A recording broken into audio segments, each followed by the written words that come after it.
자, 오늘부터 이제 그 여호수아서를 좀 강해하려고 합니다. 어디를 강해할까 고민을 했는데요. 하여튼 중요한 성경은 제가 우리 교회 와서 다 강해한 것 같아요. 강해 설교를 할 수 있는 분들은. 여호수아서는 금요 설교 때 주로 이제 그 부분 설교했습니다. 부분. 근데 최근에는 여호수아서에 대해 설교한 적 없는 것 같아요. 좀 오래전에 부분 이렇게 설교를 했어요. 그래서 오늘 이제 수요 예배 때 1장부터 이제 한번 전체를 쭉 이렇게 강해해 나가려고 합니다. 이제 오늘 우리가 읽은 본문의 주제는 내 하나님이 너와 함께 하시리라. 그렇게 주제를 정해봤습니다. 내 하나님이 너와 함께 하시리라. 여호와에게 하신 하나님의 약속의 말씀인데 여러분 평생의 약속의 말씀이 되기를 주의 이름으로 축복합니다. 누가 가장 복받은 사람이에요? 하나님이 함께하는 사람이에요. 하나님이 함께하는 사람, 하나님이 함께하는 가정, 하나님께 함께하는 교회, 하나님이 함께하는 나라는 망하지 않습니다. 그래서 오늘 내 하나님이 너와 함께하시리라. 얼마나 위로가 되는 말씀인지 몰라요.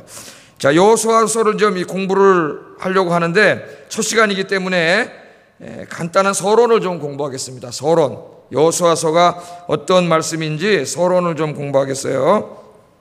먼저 여호수아서를 공부하려면은 그 여호수아를 통해서 하나님께서 이 가나안 정복을 시작하신 연대가 몇 년동가를 아는 게 중요합니다. 그 조금 한 40년 이전인 출애굽 연대와 가나안 정복 연대를 아는 게 중요해요. 왜 그런가 하면은 이 출애굽 연대와 가나안 정복 연대에 대해서 지금 학계에서는 크게 두 가지 설이 있습니다. 두 가지 설. 그래서 여러분이 이 책 저 책을 막 읽다 보면은 이 두 가지 설이 책마다 다르게 나와요. 성경책은 다 확인해 보지 않았지만은 여러분 성경책에 이렇게 해설해놓은 성경책들을 보면 아마 여기도 좀 다른 게 있지 않을까 하는 생각이 들어요. 그래서 이 부분을 우리가 분명히 아는 게 중요하다. 또 그 아이들, 어린 아이들 그 그림 성경 있지 않습니까? 그림 성경에 보면 이제 모세 이야기 막 이런 얘기들이 나오는데 그 그림 성경에 보면은 어떤 책들은 13세기 설에 의해서 쓴 책이 있고 어떤 책은 15세기 설에 의해서 쓴 책이 있어요. 그러니까 엄마들이 최소한도 이 성경을 읽어주면서 이 성경이 도대체 제대로 된 건지 어린애 성경 이 정도는 구분할 수 있어야 되지 않겠습니까? 그래서 제가 오래전에 크로스웨이 그 구약 가르칠 때는 상세하게 애굽 역사 18왕조 19왕조 뭐 다 이렇게 가르쳤는데 오늘은 뭐 그렇게는 하지 않겠습니다. 설교 시간. 간단히 두 가지 설이 있는데 하나는 13세기 BC에 출애굽했다. 그런 설이 있고 하나는 15세기 BC에 출애굽했다는 설이 있습니다. 고고학을 강조하고 일반 역사를 강조하는 쪽으로 갈수록 13세기 설을 주장해요. 주장을 합니다. 그런데 하나님의 말씀인 우리가 가지고 있는 성경 말씀을 기준으로 출애굽 연대를 산정하면은 15세기가 맞습니다. 그럼 여러분 어디를 따라가야 되겠어요? 어디를 따라가야 되겠어요? 하나님의 말씀을 따라가야지. 그러나 이 하나님의 말씀인 성경의 기준으로 한다고 해서 고고학을 다 무시하는 게 아니에요. 고고학에 여러 가지 그 증거들이 나오기 때문에 꼭 고고학을 따라간다고 13세기 설이 되는 게 아닙니다. 그래서 왜 15세기에 이 출애굽을 했고 15세기에 가나안 정복을 했다고 해야 옳은가? 성경 말씀 열왕기상 6장 1절 말씀 여기 분명히 나와 있어요. 같이 한번 읽어보겠습니다. 시작.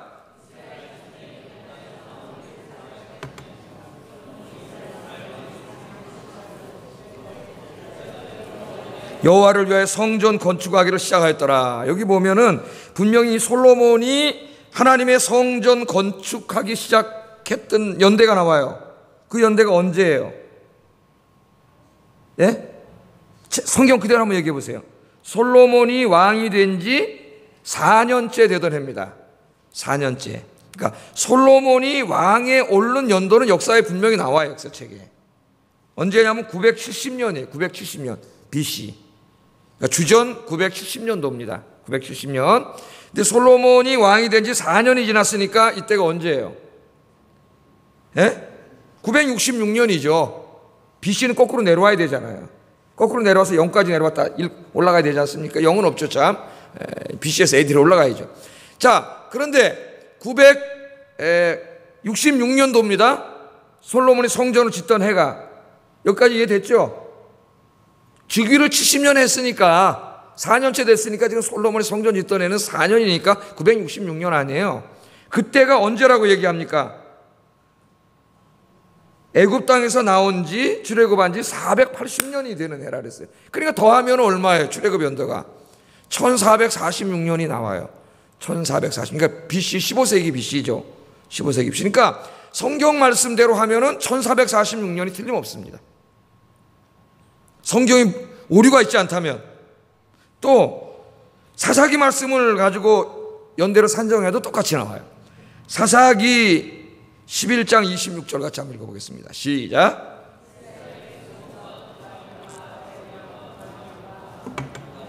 모든 성읍에 거주한 지 300년이거늘 그동안에 너희가 어찌하여 도로 찾지 아니하였느냐, 그렇게 얘기합니다. 여기 나오는 이 말을 한 사람이 입다라고 하는 사사예요. 입다. 예? 입다라고 하는 사사인데, 이 입다가 가나안 성읍에 거한 지 300년이 됐다, 그렇게 얘기합니다. 그러니까 이 정확한 연도는 아니지만 입다는 사울보다 한 50년 정도 앞선 인물이에요. 역사적으로 보면. 그러니까 사울 왕이 1050년에 즉위를 했기 때문에 가나안 정령 연대는 대략 한 1400년 BC 정도가 됩니다. 뭐 한 몇 년이 정확하진 않기 때문에 1446년과 가까워요. 그래서 이 사사기 본문과 이 열왕기상 본문을 근거로 할 때 출애굽 연도는 1446년이고 또 이 정복 연대는 40년 후에, 강약기 40년 후에 정복을 시작했으므로 1406년에 정복을 했습니다. 그게 성경의 근거에서 산출한 연대예요. 근데 여러분, 어린아이들 성경책 제가 이렇게 보다 보니까 그림 성경책 대부분이 그 모세와 대결하던, 출애굽할 때 대결하던 애굽의 왕을 이 람세스 2세라고 쓴 책들이 굉장히 많아요. 어린이 성경책에. 만약에 람세스 2세라고 한다면은 13세기서를 지지하는 게 돼요. 여러분 집에 가서 애들 성경책 한번 찾아보세요. 그 정도는 엄마 아버지가 알고 있어야 돼. 아셨죠? 람세스 2세라고 한다면 13세기서를 지지하는 게 된다고요. 15세기서를 이르려면 아멘호텝 2세라고 해야 돼. 아멘호텝 2세. 그런데 대부분의 어린아이들 성경에 람세스 2세로 나와 있습니다. 이 그림 성경에. 그럼 여러분은 성경을 따라간 게 아니라 이미 뭘 따라간 거죠? 고고학을 따라간 것을 아이들에게 자기 자식의 뭣도 모르고 가르치고 있는 거예요. 그래서 우리가 그 정도로 바로잡을 수가 있어야 되겠죠. 그래서 우리는 성경 말씀에 근거하여 1446년 BC에 출애굽을 했고 40년 후 광야길 지난 다음에 1406년 BC에 가나안 정복을 시작한 15세기서를 믿는다. 아시겠죠? 그거 알고 있어야 됩니다. 제가 자세한 거는 홈페이지에다 올려놓을게요. 그러면 크로스웨이 옛날에 가르쳤던 그 내용들, 이거 애굽 왕조하고 고고학으로 해도 성경 말씀이 맞다고 하는 그런 논증 자료들을 홈페이지에다 올려놓을 테니까, 칼럼런에 올려놓든지 그럴 테니까 집에서 한번 내려받으셔가지고 한번 여러분 공부하시기 바랍니다. 자, 두 번째, 그럼 여호수아서는 누가 썼느냐? 누가 썼어요? 예? 여호수아가 썼는지 어떻게 알아요? 여호수아가 썼다가 안 나오는데? 이사야 여호수아 어떻게 아세요? 이 여호수아를 누가 썼느냐 하는데, 대부분의 이 비평학자들은 대략 그 바벨론 포로기 이후인 550년 BC 정도에 여호수아서를 썼다 그래요. 그럼 여호수아가 아까 1406년에 정복을 시작했는데 550년에 썼으면 여호수아가 죽은 지 한 1000년 지나서 누가 썼다는 게 돼요. 그죠? 여호수아가 쓴 게 아닌 게 돼요. 이 비평학자들일수록 구약의 주석을 읽으면 그렇게 쓴 사람들이 굉장히 많습니다. 역사 비평학을 한 사람들이. 근데 우리는 그걸 믿지 않고요. 여호수아서는 누가 썼어요? 여호수아가 썼어요. 여호수아가. 이게 읽어보면은 여호수아가 안 썼을 수가 없습니다. 말씀 안에 보면은. 특별히 이제 8장 26절 한번 읽어보겠습니다. 시작.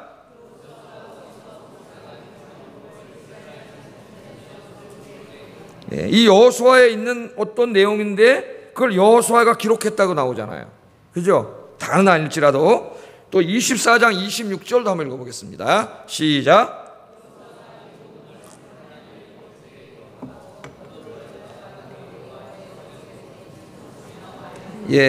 여호수아가 하나님이 주신 이 모든 말씀을 하나님의 율법책에 기록하고 그렇게 나와요.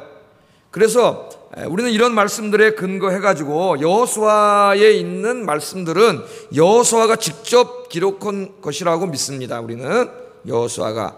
그런데 비평학자들이 말하기를 그럼 여호수아 맨 뒷장에 여호수아가 죽은 다음에 쓴 내용은 어떡합니까? 신명기에도 그런 게 있죠. 우리 모세오경은 모세가 썼다고 믿는데 신명기 뒤에 보면 모세가 죽은 다음에 쓴 내용이 있어요. 그거 어떻게 해결할 거예요? 여호수아가 죽은 다음에 쓴 24장 29절 34절은 우리 복음주의 학자들이 생각하기에 아마 제사장 엘르아살이 여호수아 죽은 다음에 조금 뒤에다 이 책을 마무리하기 위해서 하나님께서 엘르아살을 통하여 뒤를 쓰게 했다. 몇 절 되지 않아요.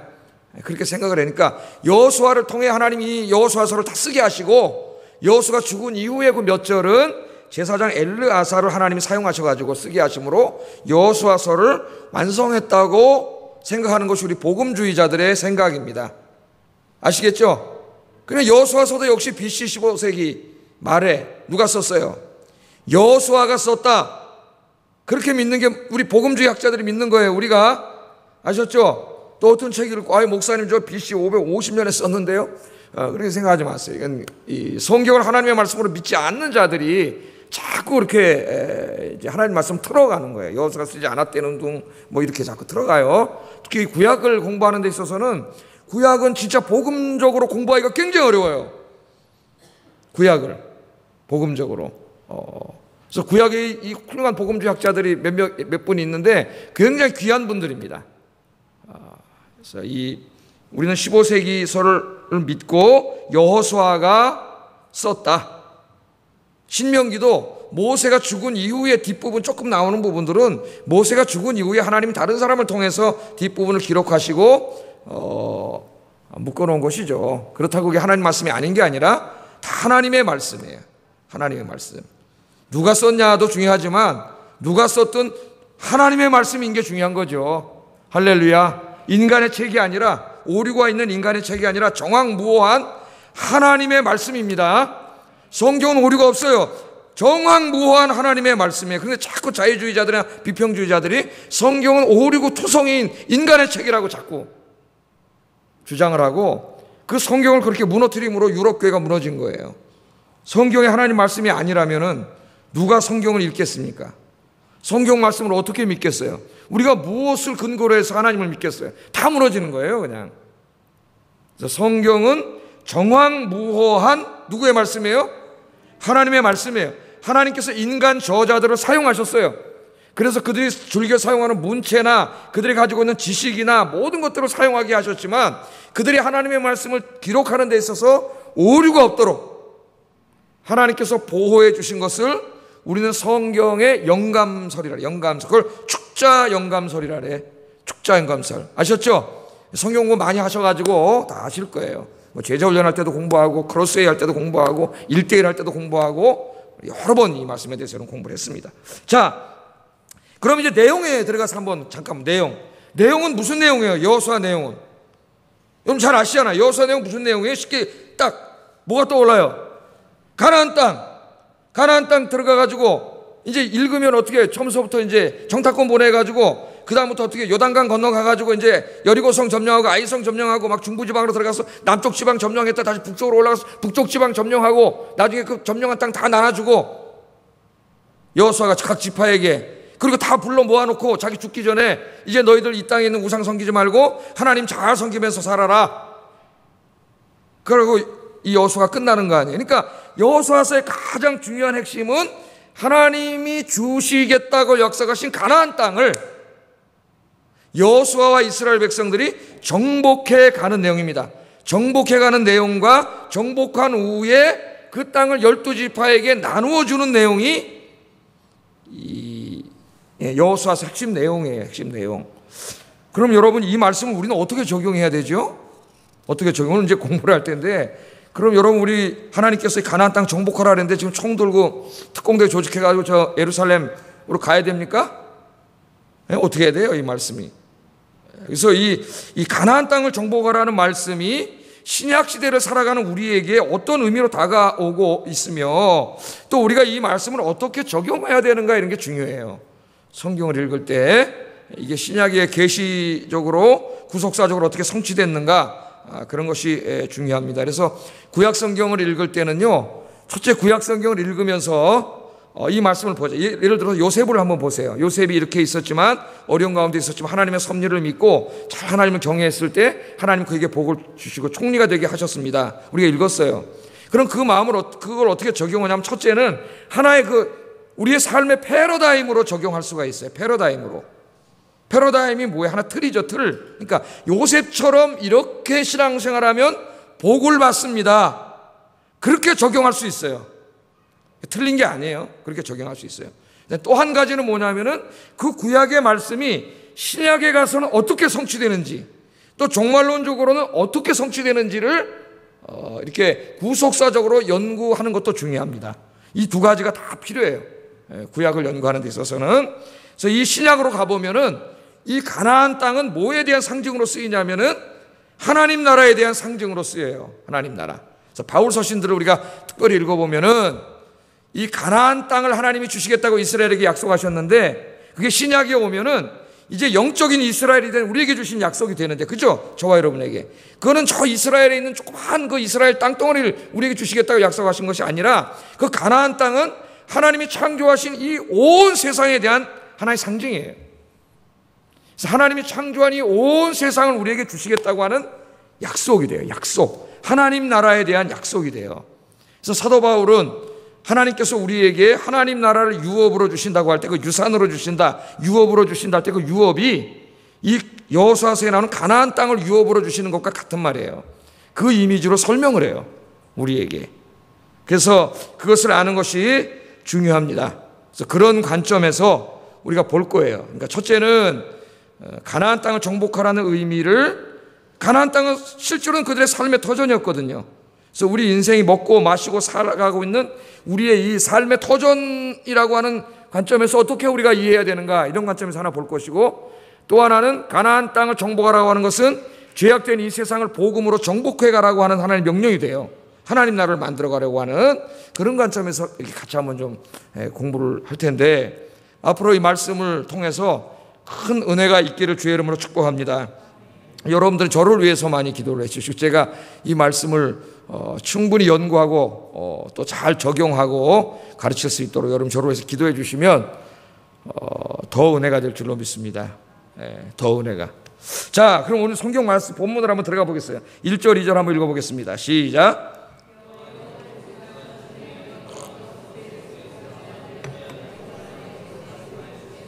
모세가 죽었으니 이제 너는 이 모든 백성과 더불어 일어나 이 요단을 건너 내가 그들 곧 이스라엘 자손에게 주는 그 땅으로 가라, 이렇게 말합니다. 자, 여호수아서를 읽으면은 여호와의 종 모세가 죽은 후에 이렇게 나와요. 모세가 죽은 후에. 그러니까 모세는 약속의 땅에 들어가지 못했습니다. 참 안타까운 일이죠. 지도자로 부름받아서 하나님 앞에 가장 크게 쓰임받은 사람이었지만은 그가 약속받았던 축복을 누리지 못합니다. 이거 우리에게 굉장히 큰 교훈을 줘요. 누리지 못해요. 그래서 그는 죽었어요. 그 죽은 후에 이 축복이 시작이 돼요. 축복이. 자, 왜 이렇게 여러분 모세가 들어가지 못했습니까? 제가 설교 시간에 여러 번 이쪽을 설명하면서 이야기를 했죠. 모세가 늘 그 모압 땅에 가가지고 그 느보산에 올라가서 그 모압 평지에 보면 산에 올라가면 다 보인대요. 그 가나안 땅이. 쫙 내려다 보니까 얼마나 들어가고 싶었겠습니까? 거기 약속의 땅인데.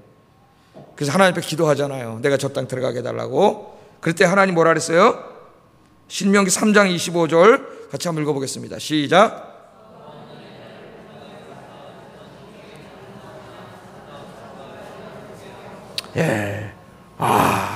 하나님한테 약속을 받고 나왔잖아요, 모세가. 40년 전에. 네가 내 백성을 그리로 인도해라. 그 약속을 받고 나왔어요. 그러니까 모세는 들어가는 거예요. 거기 약속을 받고 나왔기 때문에. 근데 여기 지금 느보산에 와서 보니까 그 아름다운 레바논 손과 적각거리 흐르는 땅이 쫙 내려다보니 하나님 뭐라고 기도해요? 구하옵나니 나를 요단을 건너가서 저 땅을 건너가게 해주세요. 모세가 그렇게 기도를 했단 말이에요. 그랬더니 하나님 뭐라는지 아세요? 말씀 한번 같이 읽어보겠습니다. 신명기 3장 26절. 수거 잘못됐습니다. 신명기입니다. 신명기 3장 26절 27절 읽어보겠습니다. 시작. 너는 비스가 산 꼭대기에 올라가서 눈을 들어 동서남북을 바라고 내 눈으로 그 땅을 바라보라. 너는 이 요단을 건너지 못하리라. 하나님 뭐라 했냐면은 뭐라 그랬어요? 그만해도 족하니 이 일로 다시 내게 말하지 말라. 하나님 냉정하세요. 엄청나게 냉정하세요. 40년 전에 분명히 너에게 주리라고 약속을 했는데, 모세가 그래서 그 땅을 바라보면서 들어가게 해달라고 기도하는데 이제는 그 기도하지 말라 그럽니다. 하지 말라. 너는 그 땅을 바라보지만 이 요단강을 건너가지는 못해. 그러니까 넌 여기서 죽는다는 거예요. 그렇게 말씀하셨어요. 그래서 하나님의 말씀대로 모세는 약속의 땅에 들어가지 못하고 모압 땅에서 죽었습니다. 이 내용이 신명기 34장 1절 5절에 기록되어 있어요. 이 말씀 나와 같이 한번 우리 공부하는 입장 읽어보겠습니다. 시작. 느보산에 올라가 여리고 맞은편 비스가 산 꼭대기에 이르매 여호와께서 길르앗 온 땅을 단까지 보이시고 또 온 납달리와 에브라임과 므낫세의 땅과 서해까지 유대의 온 땅과 네겝과 종려나무의 성읍 여리고 골짜기 평지를 소알까지 보이시고 여호와께서 그에게 이르시되 이는 내가 아브라함과 이삭과 야곱에게 맹세하여 그의 후손에게 주리라 한 땅이라.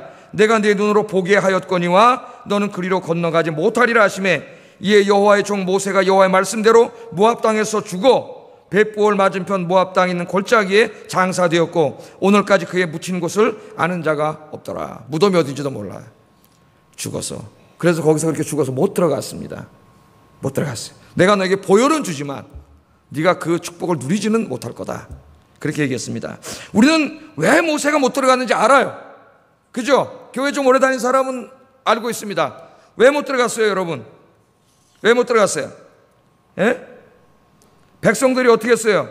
무리와해서 물이 없어가지고 모세를 원망하고 아론을 원망하고 이 사람들은 막 조금만 부족하면 막 벌써 입에서 뭐가 팍 튀어나와요. 원망과 불평과 불만과 원망이 팍 나와요. 뭐가 없으면 먼저 기도를 해야 되는데 기도하기 전에 먼저 입에서 팍 튀어나와. 뭐가? 불평, 불만, 원망. 그 제가 이야기했죠. 이 사람들이 왜 망했느냐? 불평, 불만, 원망하다가 망한 민족이 이스라엘 백성입니다. 하나님은 다 준비해놨는데, 조그만 반석에서 물이 나오게 준비해놨는데 그걸 못 참고 입으로 팍 그냥 원망을 해버려요. 하나님을 불평하고 불만하고 원망을 해버려요. 그래서 모세가 이 이스라엘 백성들이 또 그러니까 화가 나가지고 말이죠. 화가 나가지고 이 하나님께서 반석을 명하여 물을 내라고 얘기했는데 너무나 화가 나가지고 내가 너희에게 물을 주랴 그러면서 이 지팡이로 반석을 두 번 팍팍 때려버렸어요. 그랬더니 하나님께서 그 모세를 보시고 물은 나왔지만 뭐라 그랬습니까? 네가 이스라엘 자손들 앞에서 내 거룩함을 나타내지 않았으므로 내 거룩함을 나타내지 않았으므로 네가 이제는 가나안 땅에 들어가지 못할 거다. 그렇게 하나님께서 말씀을 합니다. 민수기 20장 12절 같이 한번 읽어보겠습니다. 시작.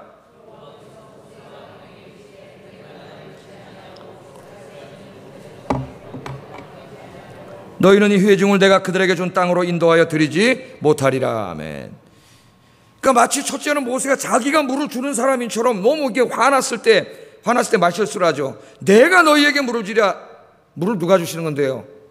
하나님이 주시는 거예요. 우리 목사들이 교만해지면 자기가 하나님인 것처럼 행동을 하는 사람들이 많아요. 이 말씀은 간이 졸여져야 돼요. 목사들이 간이 얼마나 큰 죄인지 그게.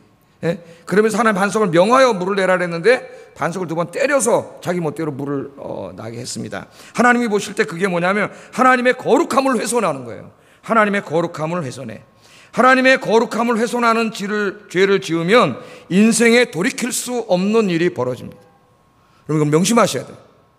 하나님의 거룩함을 훼손하는 죄를 지으면 인생에 돌이킬 수 없는 일이 벌어집니다.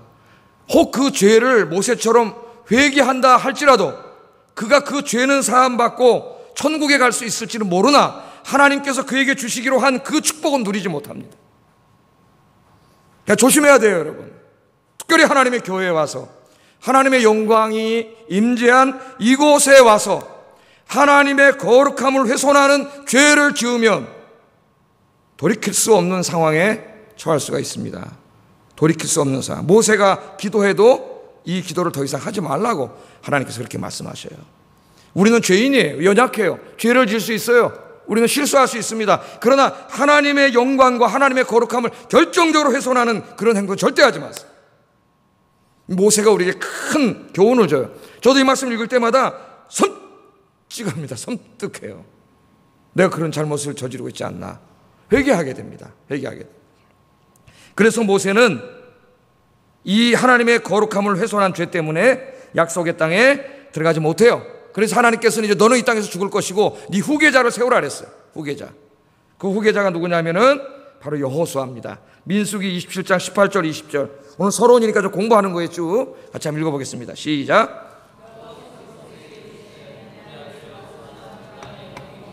너는 데려다가 그에게 안수하고 그를 제사장 엘르아살과 온 회중 앞에 세우고 그들의 목전에서 그에게 위탁하여 내 존귀를 그에게 돌려 이스라엘 자손의 온 회중을 그에게 복종하게 하라. 아멘. 그런 말씀이에요. 예. 그러니까 예를 들어서 지금 쉽게 이해하기 쉬운 것으로 얘기하면은 어떤 목사님이 한번 생각을 해보세요. 기도해가지고 자기가 막 이제 어마어마하게 성전을 다 져가지고 입당 예배를 드리려고 하는데 하나님 찾아오셔서 네가 이 성전을 지었으나 너는 거기 들어가 예배 드리지 못하리라. 너는 성전을 지을 때 내 거룩함을 훼손하였느니. 이런 거랑 똑같은 거죠. 그보다 훨씬 더한 거죠. 그리고 너는 못 들어가고 네 후계자를 세워라. 하나님께서 그렇게 말씀을 하셔서 그 후계자를 하나님이 정하셨어요. 누구로? 여호수아로 정했습니다. 신명기 34장 9절도 읽어보겠습니다. 시작. 그에게 지혜의 영이 충만하니 이스라엘 자손의 여호와께서 모세에게 명령하신 대로 여호수아의 말을 순종하였더라. 아멘. 그 많은 사람들 200만이나 되는 사람들이 있고 또 그 중에서도 지도자가 될 만한 사람들이 상당히 많이 있는데 하나님께서 여호수아를 정하셨습니다. 여호수아를. 왜 여호수아가 선택받았는가? 그것도 중요해요. 그러니까 이 하나님께 선택받고 복을 받은 사람이 여호수아인데 왜 여호수아가 복을 받았느냐? 우리가 성경을 쭉 이 출애굽기부터 읽어보면은 그 답이 나와요. 하나님이 그냥 이렇게 한 게 아닙니다. 첫 번째 보면 여호수아는 출애굽기 17장에 보면은 아말렉 족속과 전쟁이 벌어지죠. 광야에서 전쟁이 벌어질 때에 이 민족을 지키기 위해서 목숨을 걸고 군대 야전 사령관으로 나가서 직접 싸웁니다. 여호수아가. 여호수아는 바로 그런 사람이에요. 그러니까 하나님의 일에 목숨을 걸고 나서는 헌신적이고 희생적인 사람이었다. 젊었을 때부터 여호수아는. 하나님 그런 사람을 사랑하세요.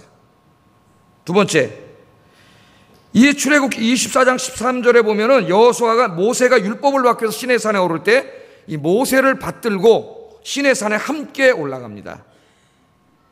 그러니까 고라단 같은 사람들은 모세에게 반기를 들었죠. 니만 지도자냐? 우리도 미리암도 반기를 들었고, 그런데 여호수아는 그런 적이 없어요. 항상 하나님이 세우신 지도자를 돕고 지도자에 협력하고 헌신적으로 도운 사람이에요.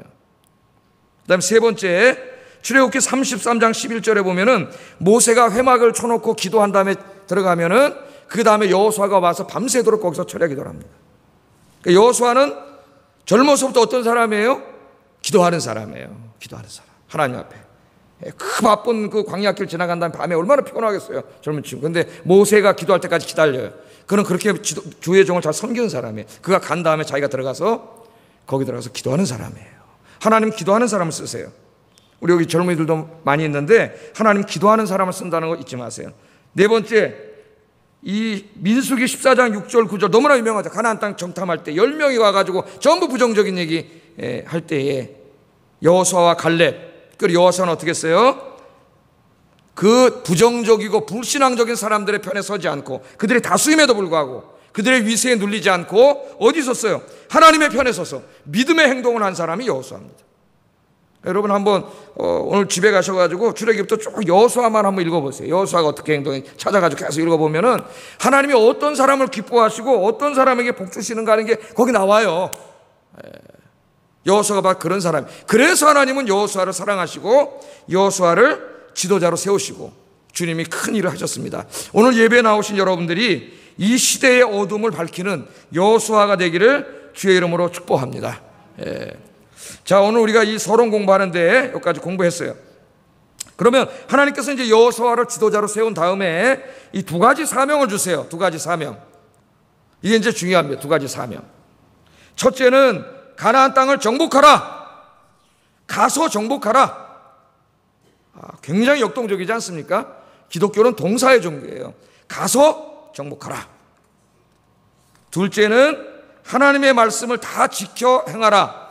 이 두 가지 명령을 주세요. 두 가지. 자, 첫째는 가나안 땅을 정복하라. 2절에서 4절까지 화면 보면서 같이 한번 읽어보겠습니다. 시작.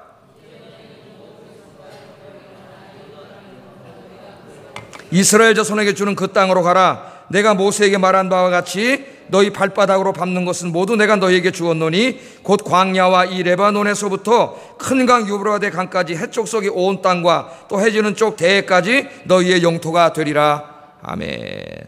하나님께서 가나안 땅에 경계를 지어주시면서 가나안 땅으로 가서 그 땅을 발로 밟고 그 땅을 정복하라. 하나님 그렇게 말씀을 합니다. 여호수아는 이 말씀을 받았어요. 그래서 여호수아는 자신이 무엇을 해야 하는가를 분명히 아는 사람. 하나님께서 자기 가슴에 불태워주신 비전이 뭔가 분명한 사람. 그렇기 때문에 자기가 앞으로 남은 인생을 뭘 위해 살다가 뭘 위해 죽어야 하는가를 분명히 아는 사람. 제가 설교할 때 늘 이야기하죠. 정말 이제 그리스도인이 됐다면 내가 무엇을 위해 살다가 무엇을 위해 죽어야 되는가가 이제 분명해야 된다 그랬어요. 여러분, 그게 하나님이 되고 하나님이 주신 비전이 되기를 주의 이름으로 축복합니다. 자, 아까 제가 서론에서 얘기했어요. 땅으로 가서 가나안 땅으로 가서 가나안 땅을 정복해라. 21세기를 살아가는 이 신약 시대에 이 대한민국에 사는 우리에게는 가나안 땅이 있는 것도 아니고 이게 도대체 우리가 어떻게 이걸 갖다가 실천해야 되는가? 아까 제가 서론에서 잠깐 이야기해 드렸는데 유대교 지금도 말이죠. 이 말씀이 죽은 말씀이 아니에요. 저 이스라엘에 살고 있는 그 유대교 근본주의자들이 있습니다. 항상 근본주의자들이 문제예요. 이슬람교도 근본주의자들이 문제예요. 근본주의자들이. 근데 유대교 근본주의자들은 아직까지도 여호수아와 모세에게 주신 오늘 이 말씀이, 이 약속의 말씀, 가나안 땅 하나님 경계를 다 지어주셨잖아요. 이 하나님의 약속의 말씀을 자기들이 성취해야 된다고 생각을 하고 강하게 믿는 사람들이 있어요. 이게 유대교 근본주의자들이에요. 여러분, 유대인이랑 다 똑같지 않습니다. 미국 땅에 와 있는 사람, 살고 있는 사람하고 또 그 지금 팔레스틴에 살고 있는 유대인들 중에서도 또 근본주의자가 있고 좀 온화해가지고 팔레스틴 그 사람들과 같이 살라고 하는, 공존해야 된다고 주장하는 사람도 있고 그놈들 다 쫓아내고 이거 우리 땅이니까 다 얻어야 된다는 사람도 있어요. 그러니까 이 말씀의 약속이 아직 끊이지 않고 지금도 이것 때문에 전쟁하고 있다니까요. 지금 저기서. 유대교 근본주의자들은 이 약속의 땅은 하나님 우리에게 주신 땅이니까 저 지금 피에로라고 그러잖아요. 피에로. 팔레스틴 해방기구. 그 사람들 다 쫓아내야 된다는 거예요. 그러니까 지금도 전쟁하고 있잖아요. 세계 화약고 중에 하나 아닙니까? 과연 그럴까요, 여러분? 그럴까요? 또 이 개신교 안에서도 세대주의자들이라고 하는 좀 잘못된 신학을 주장하는 사람이 종말론을 주장할 때 하나님이 약속하신 대로 이 땅을 이스라엘에게 문자적으로 주신다고 또 이렇게 얘기를 하고 가르치는 사람들이 있어요. 그러니까 이런 것들은 우리가 조심해야 됩니다. 자, 가나안 땅에 대한 약속은 우리에게 두 가지 의미가 있는데, 첫째, 우리가 가서 정복해야 될 가나안 땅은 우리가 살아가야 할 이 땅입니다. 이 땅. 우리에게는 우리가 살아가야 할 이 땅이에요. 여러분, 이스라엘 백성들에게 있어서 가나안 땅은 그들이 정착해서 살아가야 할 땅입니다. 이스라엘 백성들은 가나안 땅에 들어가서 정복 전쟁을 했고 자신들이 정복한 땅에서 농사 짓고 짐승 키우고 집 짓고 열심히 살았어요. 그럼 이 말씀을 우리에게 정복하면 우리가 정복해야 할 가나안 땅은 우리에게 있어서는 우리가 발을 붙이고 살아가야 할 이 땅, 즉 우리의 생업의 터전이라 그렇게 1차적으로 적용할 수 있습니다. 하나님께서는 우리 각자에게 살아갈 생업의 터전을 주셨습니다. 각자의 재능과 특성에 맞게 하나님이 일터를 주셨습니다. 그래서 하나님의 백성들은 아침에 일찍 일어나서 일터로 가야 돼. 부지런하게 가서 발부라 했으니까 가서 열심히 성실하게 그렇게 일해야 됩니다. 그래서 많은 결실을 맺어야 돼요. 결실을. 여기 정복한다고 하는 것은 하나님께서 나에게 하라고 주신 일을 통하여 하나님을 영화롭게 해드리는 거예요. 하나님을. 그래서 제가 이 얘기할 때에 늘 이분은 얘기하면 다른 얘기도 있는데 이분이 딱 맞아요. 그래서 자꾸 이분은 얘기해요. 여러분도 잘 아는 분이니까. 이랜드의 그 박성수 회장이라고 하는 분이 이대 앞에서 우리 동네에서 8평 얻어가지고 8평짜리 옷가게로 시작했잖아요. 옷가게 내가지고 하면서 자기 마음속에 이 비전으로 삼은 게 요한복음 17장 4절에 예수님의 기도라 그랬죠. 기도.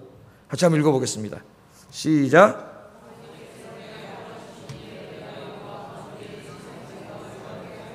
아멘. 예수님이 기도를 이렇게 하셨는데 요한복음 17장은 예수님의 유명한 기도입니다. 17장을 묵상하면 예수님의 기도를 묵상하는 거죠. 우리가 어떻게 기도해야 되는가를 배우게 돼요. 요한복음 17장에서 아버지께서 내게 하라고 주신 일을 내가 이루어 아버지를 이 세상에서 영화롭게 하셨다고 이야기하는 이 말씀이 자기가 그 시작할 때 꽉 가슴에 와닿았다는 거예요. 그러면 아버지께서 내게 하라고 하신 일, 그 예수님에게는 십자가 지는 일이지요. 그럼 자기에게는 뭘까? 아버지가 자기에게는 뭘 하라고 하셨는가? 하라고 주신 일이 뭔가? 그냥 자기는 기도하다가 나는 목회자가 아니라 비즈니스다, 그렇게 생각했다는, 비즈니스. 그래서 그 8평짜리 옷가게를 하면서 아버지께서 내게 하라고 주신 이 비즈니스를 통하여 하나님을 영화롭게 하게 해주세요. 이게 지금 여기 가나안 땅을 정복하라는 말씀과 다 마찬가지예요.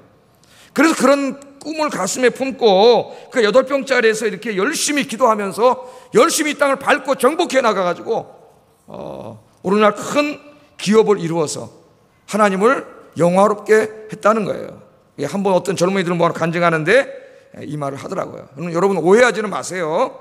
하나님을 영화롭게 하는 일이 꼭 이 사람처럼 회장이 돼가지고 큰 뭐 재벌이 되고 자산가가 되고 권력가가 되는 것만을 의미하지 않습니다. 하나님이 우리에게 주신 상업의 터전, 일터, 직장, 뭐 그게 장사든 뭐든 거기에 가가지고 내가 기도하면서 정말 근면 성실하게, 진실하게, 정직하게 열심히 일해.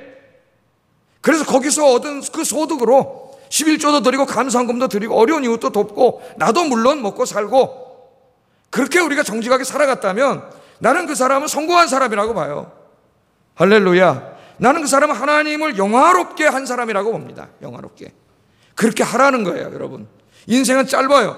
지나간 인생 돌아오지 않습니다, 여러분. 한번 지나가면 그만이에요. 오늘이 돌아가면 그만이고. 그래서 오늘은 여러분 인생의 제일 젊은 날이고, 인생이 그렇게 길지 않아요. 하나님이 정복하라고 했으니까 여러분 남은 인생을 정말 기도하면서 열심히 내일부터 뛰셔서 정복하셔서 열매를 맺고 하나님을 영화롭게 하는 여러분 되기를 주의 이름으로 축복합니다. 그래서 다윗은 이렇게 고백했죠. 시편 16편 5절 6절 읽겠습니다. 시작. 내게 줄로 재어진 구역은 아름다운 곳에 있으며 나의 기업이 실로 아름답도다. 여러분들의 고백이 되기를 주의 이름으로 축복합니다. 우리 여기 오신 분들 그렇게 기도하세요. 하나님, 이제 하나님께서 나에게 하라고 주신 이 일을 통하여 하나님의 영광을 드러내는 삶을 살게 해주세요. 오늘도 그렇게 기도하세요. 여러분도 내가 지금 하고 있는 일 뭐라도 괜찮습니다.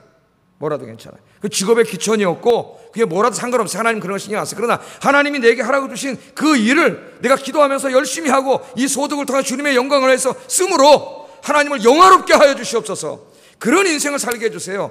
이게 오늘부터 기도의 제목이 되기를 주의 이름으로 축복합니다. 맨날 돈 벌어서 나 혼자 잘 먹고 잘 살고 집 사고 이렇게 살게 해주세요. 그는 예수 안 믿는 사람들이 나는 미신적인 기도예요. 미신적인 기도. 두 번째, 가나안 땅을 정복하라는 말씀은 거기서 끝나지 않고 여기는 신학적인 의미가 있어요. 신학적인 의미.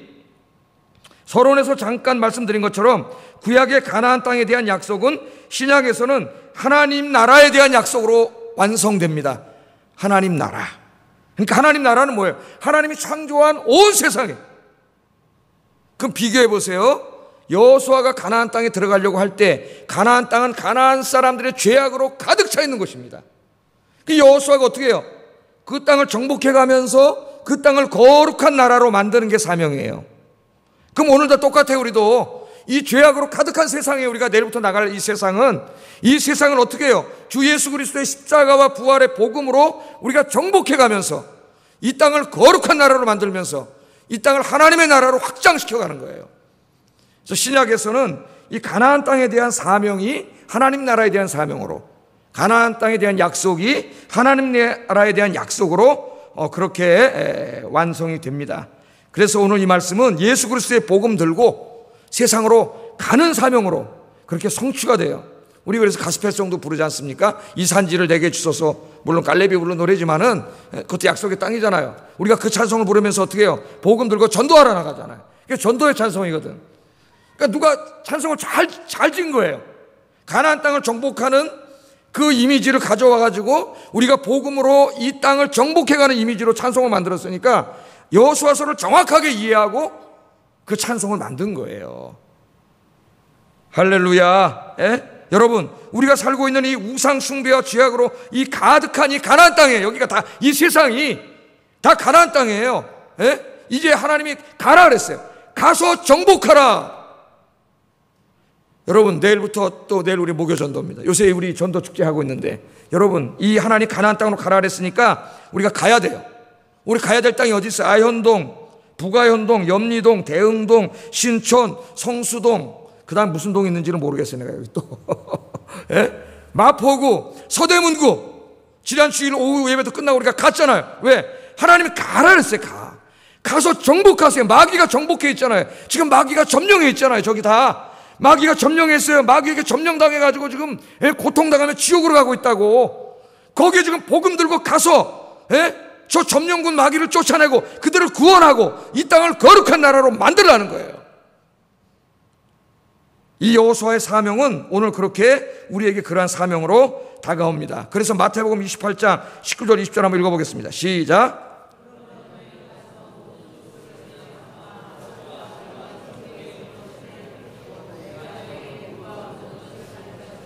아멘. 마가복음 16장 15절 또 이르시되 너희는 온 천하에 다니며 만민에게 복음을 전파하라. 요한복음 20장 21절 아버지께서 나를 보내신 것 같이 나도 너희를 보내노라. 사도행전 1장 8절 오직 성령이 너희에게 마시며 너희가 권능을 받고 예루살렘과 유대와 사마리아 땅끝까지 이르러 내 증인이 되리라. 너는 말씀을 전파하라. 때를 얻든지 못 얻든지 항상 힘쓰라. 다 같은 말이에요. 이 여호수아서를 정확히 이해한 사람이 사도 바울이고 그 말씀을 깨닫고 사도 바울은 자기 이스라엘 땅만이 아니라 배 타고 터키, 그리스, 로마, 전설에 하면 저 잉글랜드까지 스페인까지 가라 그랬잖아요. 땅끝까지 사람이 살고 있는 곳이라면 바울은 전부 가기를 원했습니다. 할렐루야. 여호수아의 오늘 경계를 주어진 땅이 예수님의 명령에 보면 땅 끝까지 우리가 가야 할 곳은 땅 끝이고 복음으로 점령해야 될 것은 땅 끝이에요. 이 세상 끝까지 가는 거예요. 그래서 우리가 못 가니까 선교사님들이 가는 거예요. 선교사님들이 갔으니까 우리는 그들을 위해서 기도하고 그들을 물질로 도와야 돼. 우리가 돕는 게 아니에요. 그들이 고마워해야 돼. 그들이 갔잖아요. 우리 대신 당연히 우리가 기도하고 물질로 도와야지. 그 사역을 돈 있어야 사역을 할 거 아니에요. 그분들도 땅 끝까지 가라 그렇게 말씀을 했습니다. 여러분 인생이 하나님 가라 그랬으니까 가서 이 세상을 복음으로 점령하는 여러분 되기를 주의 이름으로 축복합니다.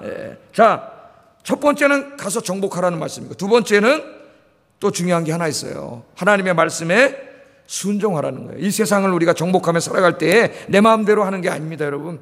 내 인생도 내 마음대로 사는 게 아니고 교회 봉사도 내 마음대로 하는 게 아니에요. 하나님의 말씀에 순종하는 거예요. 말씀에. 내 마음대로 하는 사람이 제일 무서운 사람이에요. 이 제일 위험한 사람. 난 내 마음대로 할 거야. 그 말 누가 해요? 어린애들이에요. 어린애들이. 애기가. 7, 8절 한번 읽어보겠습니다. 시작.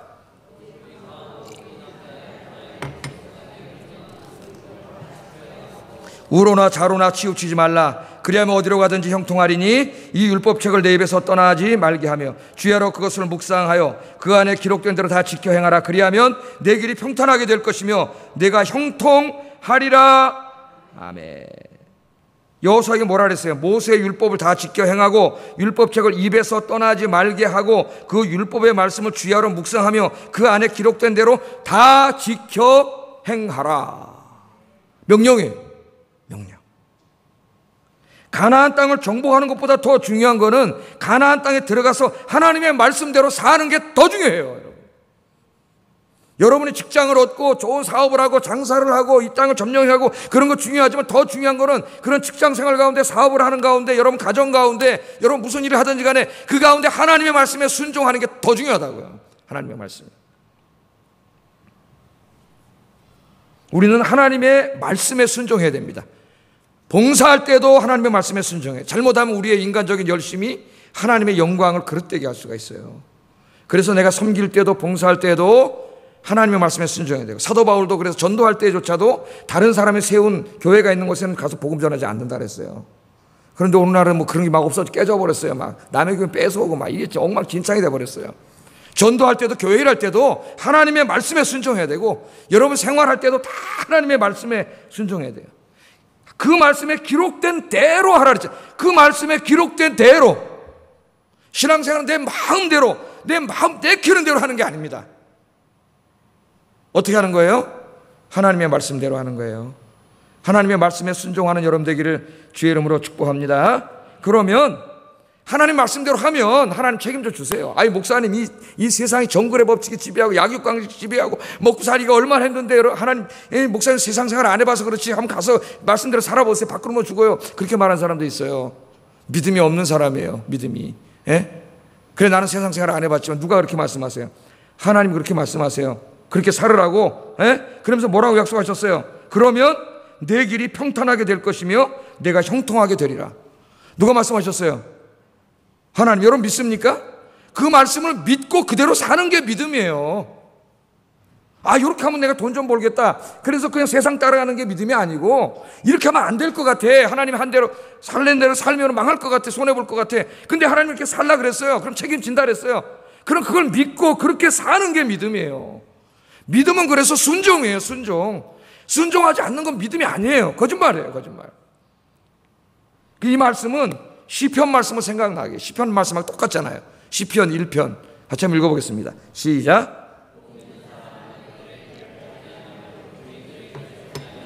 오만한 자들의 자리에 앉지 아니하고 오직 여호와의 율법을 즐거워하며 그의 율법을 주야로 묵상하는도다. 그는 시냇가에 심은 나무가 철을 따라 열매를 맺으며 그 잎사귀가 마르지 아니한 같으니 그가 하는 모든 일이 다 형통하리로다. 아멘.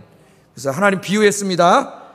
꼭 망할 것 같아도 손해볼 것 같아도 그래도 그냥 하나님 말씀 묵상하면서 말씀대로 사는 사람은 시냇가에 심겨진 나무와 같다. 그럼 여러분 그 안에 다 들어가 있잖아요. 사시사철 시냇물이 흐르는 곳에 나무가 있다고 생각해 보세요. 그러면 1년 사시사철 걱정할 게 없어요. 왜? 이 시냇물은 하나님이에요. 하나님. 나무는 우리예요. 하나님의 뜰 안에 심겨진 나무는 걱정할 필요가 없어. 왜?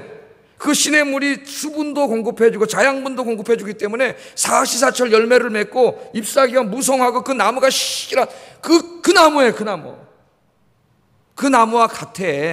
그런 인생이 된다는 거예요. 여러분. 누가? 여호와 율법 주야로 묵상하고 그 율법대로 순종하는 사람의 인생은 잠깐은 손해보는 것 같고 잠깐은 망하는 것 같고 잠깐은 안 되는 것 같지만 결국 보면 그 시냇가에 심겨진 나무 같은 인생이 된다는 거예요. 여러분의 인생이 그런 인생이 되기를 주의 이름으로 축복합니다. 마지막으로 이 두 가지 명령을 주셨잖아요. 땅을 정복하고 말씀대로 살아라. 그러면 약속을 주셨어요. 하나님. 그럼 어떻게 하신다고요? 내가 너와 함께 하리라. 약속을 하셨습니다. 같이 한번 읽어볼까요? 이제 5절 6절 읽어봅니다. 시작.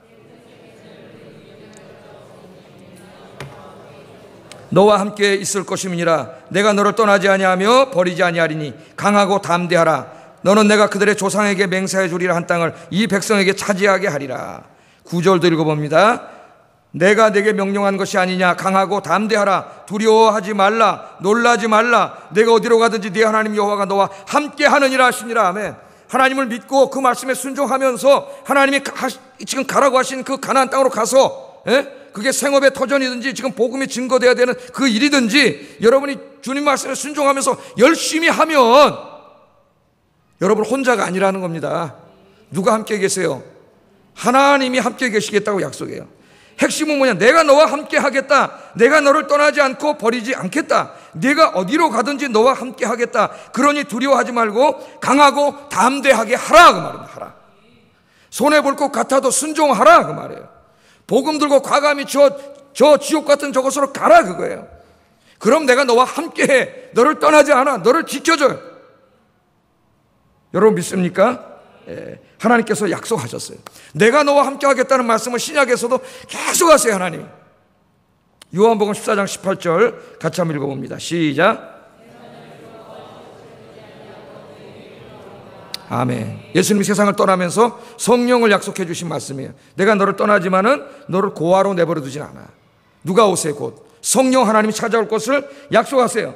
마태복음 28장 20절에 보면 볼지어다 내가 세상 끝날까지 너희와 항상 함께 있으리라 하시니라. 아멘. 예수님께서 약속하신 대로 성령 하나님께서 찾아오셨어요.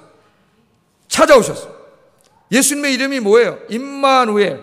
우리와 함께 계신 하나님이에요. 예수님이 우리와 함께 계시기 위해서 찾아오셨고 그분은 이제 보좌로 올라가셨고 누가 찾아오셔서 다시 보혜사 성령 하나님이 찾아오셨어요. 성령 하나님이 여러분 마음 안에 계신 줄로 믿습니다. 그래서 여러분과 함께 계세요. 그래서 여러분은 고아가 아니에요. 여러분 아버지가 계세요. 여러분 안에. 여러분 아버지가 누구예요? 하나님 아버지. 그 하나님 아버지 영이신 성령님이 여러분 안에 계셔요. 언제까지? 세상 끝날까지 여러분과 함께 계시겠다는 것은 마태복음 마지막 주님의 약속의 말씀입니다. 약속의 말씀. 여러분 절대 혼자 아닙니다. 지금 이 시간에도 하나님 함께 계시고, 집으로 돌아가는 길에도 함께 하시고, 집에 있을 때에도 함께 계시고, 직장에 있을 때에도 함께 계시고, 학교에 있을 때도 함께 하시고, 어두운 밤길을 지날 때도 우리 주님은 우리와 늘 함께 하시면서 지켜주시고 우리 갈 길을 인도해 주실 줄로 믿습니다. 두려워하지 마세요. 염려하지 마세요. 불안해하지 마세요. 누가 함께 계세요? 하나님이 함께 계세요. 하나님이. 믿음이 뭐냐? 하나님이 내 안에 계시다고 하는 것, 지금 성령 하나님이 내 안에 계신 것을 내가 이게 확 뭐랄까 이게 느끼는 거예요. 느끼는 거. 그게 믿음이에요. 어떤 사람은 하나님이 계신데도 몰라요. 하나님도 공기처럼 이렇게 나와 함께 계시는데 공기를 못 느끼듯이 몰라요. 이건 믿음이 없는 사람이에요. 기도하는 사람, 믿음이 있는 사람은 하나님이 나와 함께 계시고 등 뒤에 계시는 게 막 느껴져요. 그게 믿음이에요. 그러니까 두려움이 없어지고 불안하지 않아요. 걱정되지 않아요. 세상을 두려워하지 않아. 하나님 말씀에 순종하고 말씀대로 살고 복음 전하고 그렇게 살아가요. 오늘 오신 여러분들이 그런 분들이 되기를 주의 이름으로 축복합니다. 기도하겠습니다. 오늘 말씀을 생각하면서 기도하겠습니다. 하나님께서 주신 우리의 삶의 터전에서 기도하며 최선을 다하여 열매를 맺음으로 하나님을 영화롭게 하는 삶을 살게 하여 주시옵소서. 이게 평생 기도 제목이 되도록 기도하시고, 두 번째, 죄악으로 병들고 오염된 이 세상을 예수 그리스도의 십자가와 부활의 복음으로 정복하는 일에 더욱더 헌신하게 하소서. 세 번째, 우리가 가나안 땅을 정복해 나갈 때 혼자가 아니라 하나님께서 늘 함께 하심을 믿고 담대하게 싸워나가게 하여 주시옵소서. 우리 화면 보면서 같이 기도하겠습니다. 사랑하신 아버지 하나님,